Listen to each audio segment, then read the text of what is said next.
war in this country. Please welcome Owen Jones.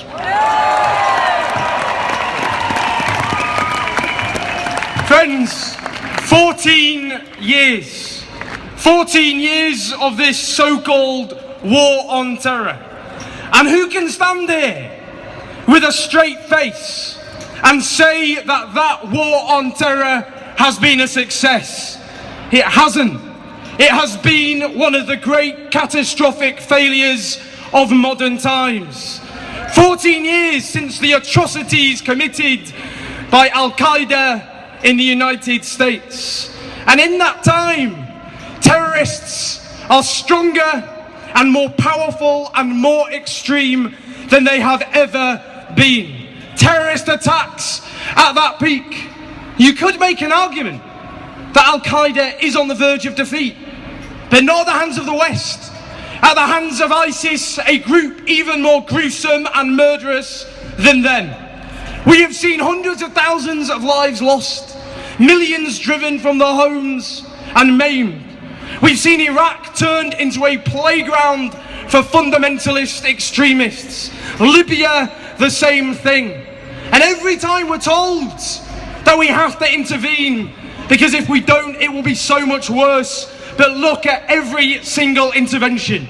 And it reminds me of a quote often ascribed to Albert Einstein, that the definition of insanity is doing the same thing over and over again and expecting a different result. And that is what we're talking about today.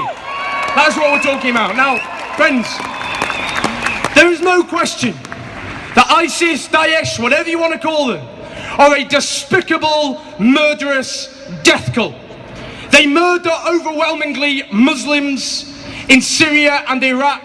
And in Paris, of course, where I went days after that atrocity, where they murdered in cold blood French people, predominantly young, with their girlfriends, their boyfriends, their loved ones, enjoying a gig, and massacred people in restaurants. The day that organisation is wiped from the face of this planet will be a good day, a great day, and we will work for that day. We're all agreed on that. It's how we get there. And that's the issue.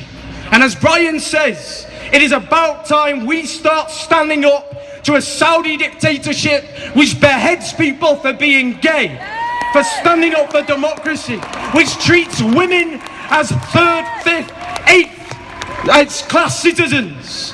A dictatorship that exports extremism the world over, the epicenter of extremism. But what do? We arm them to the teeth. We lower the flag flying there to half-mast when the Saudi dictator died last year. And it's the same.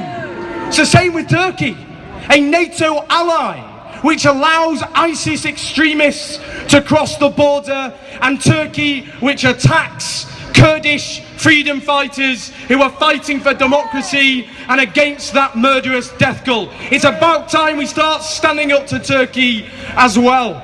But friends, this is the reality, to wrap up, we have to face. The vast majority of people being killed in Syria are not being killed by ISIS, they are being killed by the dictatorship. And the reality is, the vast majority of Sunnis, they don't like ISIS, but they fear Assad more than they fear ISIS. And that is why the only solution to this, a lasting solution, is a national unity government in Syria that commands the support of the overwhelming majority of the population. That's what we need, a national unity government, bringing together all the regional players to make sure that happens. So let's stand up for that settlement.